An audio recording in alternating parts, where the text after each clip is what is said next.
Student, welcome back to my channel mind mystery. आज मैं आपको पढ़ाऊंगी motion in a straight line. Motion in a straight line. Motion in a straight line में सबसे पहले हम पढ़ेंगे मैकेनिक्स के बारे में। मैकेनिक्स क्या होता है? Mechanics it is the branch of physics which deals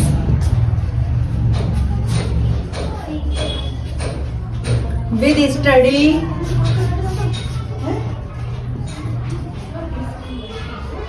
study of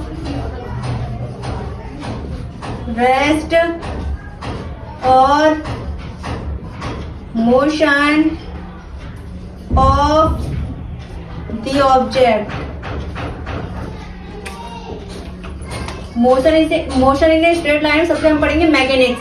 ये फिजिक्स की एक ब्रांच है जिसमें हम स्टडी करते हैं रेस्ट और मोशन के बारे में। कोई ऑब्जेक्ट रेस्ट में है या मोशन में है, हम इसके बारे में मैकेनिक्स में स्टडी करते हैं। Mechanics it is a branch of physics which deals with study of rest और मोशन ऑफ द ऑब्जेक्ट। आप इसको नोट कर लीजिए मैकेनिक्स। अब मैकेनिक्स को हम 3 पार्ट में डिवाइड करेंगे। सबसे पहले हमारा आता है statics.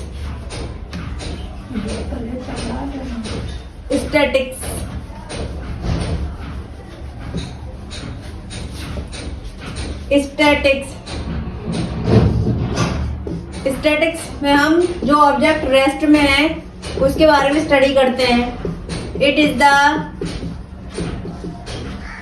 Branch of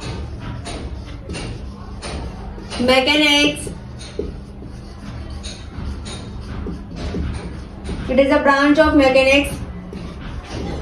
which deals with study of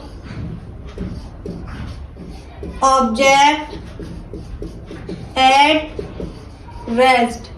statics mechanics की एक ब्रांच है जिसमें हम स्टडी करते हैं कि कोई ऑब्जेक्ट रेस्ट में है। अब मान लीजिए ये एक पर्सन है, मैंने इसको यहाँ खड़ा हुआ देखा, अब मैंने 10 मिनट के बाद फिर भी इसको यहीं खड़ा हुआ देखा, तो मतलब ये मेरे लिए तो रेस्ट में है ना, ये अब इसने अपनी पोजीशन को चेंज ही नहीं किया। स्टैटिक्स मतलब जो ऑब्जेक्ट रेस्ट में होता है उसको हम स्टैटिक्स कहते हैं। ये मैकेनिक्स की एक ब्रांच होती है स्टैटिक्स। ये एक पर्सन है जो यहाँ खड़ा हुआ है और हमने 10 मिनट के बाद उसको देखा तब भी यहीं खड़ा हुआ है। अब इसको नोट कर लीजिए।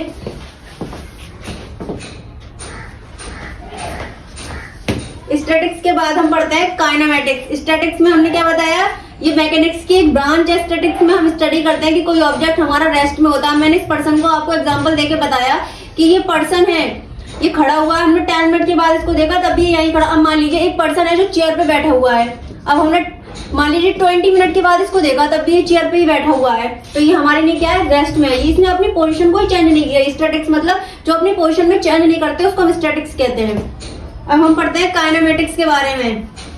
काइनेमैटिक्स ये भी मैकेनिक्स की एक ब्रांच है। सबसे पहले हमने स्टैटिक्स के बारे में पढ़ा, अब हम पढ़ेंगे काइनेमैटिक्स के बारे में। काइनेमैटिक्स के बारे में पढ़ते हैं हम। Kinematics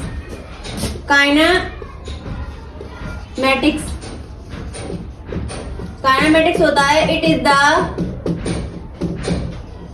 is the branch of mechanics. It is a branch of mechanics in which we study about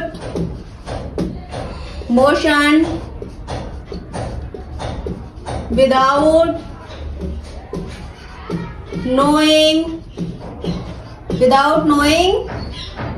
into cause। Kinematics भी हमारी मैकेनिक्स की ब्रांच होती है। काइनेमैटिक्स में हम स्टडी करते हैं मोशन के बारे में, उसके कॉज को बिना जाने हुए। ये ऑब्जेक्ट है, इस ऑब्जेक्ट पे हमने फोर्स लगाया, इस ऑब्जेक्ट का कितना मास है ये डिपेंड करेगा। अब एक इंक्लाइंड प्लेन है, इस पे हमने फोर्स लगाया, ये किधर जाएगा, मतलब ये कॉज, हमें इसमें विदाउट नोइंग इनटू कॉज, हमें इसमें कॉज जानने की कोई जरूरत नहीं होती कि ये किधर जाएगा, कहाँ जाएगा, हमें कुछ भी जरूरत नहीं होती। काइनेमेटिक्स भी हमारी एक मैकेनिक्स की ब्रांच होती है, आप इसको नोट कर लीजिए। काइनेमेटिक्स के बाद आता है डायनामिक्स।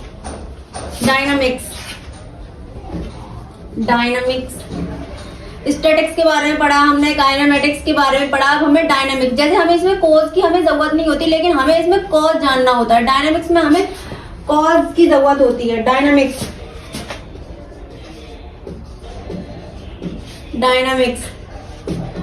सबकी सेम है, ये भी it is the branch of mechanics in which we study about motion with knowing into cause। हमें काइनेमेटिक्स में कॉज की जरूरत नहीं होती, लेकिन हमें इसमें कॉज की जरूरत होती है। अब हमने ये ऑब्जेक्ट लिया था, अगर हम इस पर फोर्स लगाएंगे तो ये किधर जाएगा, surround with respect to surrounding, surrounding respect ये किधर जाएगा। और इंक्लाइंड प्लेन में हमने देखा था ये किधर जाएगा। डायनामिक्स में हमें कॉज की जरूरत होती है, लेकिन डायनामिक्स में भी हम स्टडी करते हैं मोशन के बारे में, काइनेमेटिक्स में भी हम स्टडी करते हैं मोशन के बारे में, लेकिन हमें इसमें कोई कॉज की जरूरत नहीं होती, लेकिन डायनामिक्स में हमें कॉज की जरूरत होती है। उसके बाद हम अपने मेन टॉपिक पे आते हैं, हमारा चैप्टर स्टार्ट हुआ, ये बेसिक है, और हम इसमें सिर्फ और सिर्फ काइनेमेटिक्स के बारे में ही पढ़ेंगे इस चैप्टर में, और किसी के बारे में नहीं पढ़ेंगे। डायनामिक, इसके बाद हमारा आता है रेस्ट। हम पढ़ेंगे रेस्ट और मोशन के बारे में। रेस्ट क्या होता है हमारा, रेस्ट तो आपको पता ही होगा, आप रेस्ट 9th क्लास से पढ़ते आ रहे हैं। रेस्ट क्या होता है, रेस्ट होता है हमारा a body is said to be not change its position। जो अपनी पोजीशन को चेंज नहीं करता वो रेस्ट में कहलाता है। अब कोई पर्सन यहाँ खड़ा हुआ है या कोई बस यहाँ खड़ी हुई है, मेरे नहीं, वो यहीं पे खड़ी हुई है, उसने अपनी पोजीशन को चेंज ही नहीं किया तो वो रेस्ट कहलाएगा। जो अपनी पोजीशन में चेंज नहीं करता विद रेस्पेक्ट टू सराउंडिंग, उसको हम कहते हैं रेस्ट। इसके बाद आता है हमारा मोशन आएगा हमारा मोशन। रेस्ट के बाद हमारा आता है मोशन। हम मोशन के बारे में पढ़ते हैं। मोशन हमारा क्या होता है, a body is said to be change its position from one place to another। इसी को हम क्या कहते हैं, मोशन। अब हम समझ लेते हैं relative between rest and motion. यहाँ पे 2 पर्सन खड़े हुए हैं, ठीक है, 2 पर्सन खड़े हुए हैं। यहाँ पे एक कार है, कार में 2 इंसान बैठे हुए हैं, 2 पर्सन बैठे हुए हैं। ये 2 पर्सन खड़े हुए हैं, ये 2 पर्सन। अब इसके रेस्पेक्ट में ये कार क्या है, मोशन में। क्या है, मोशन में।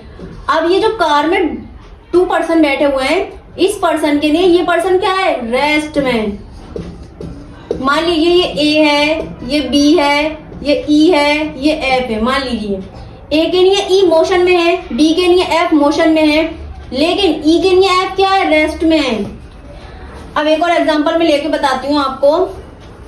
एक और एग्जांपल ले लीजिए।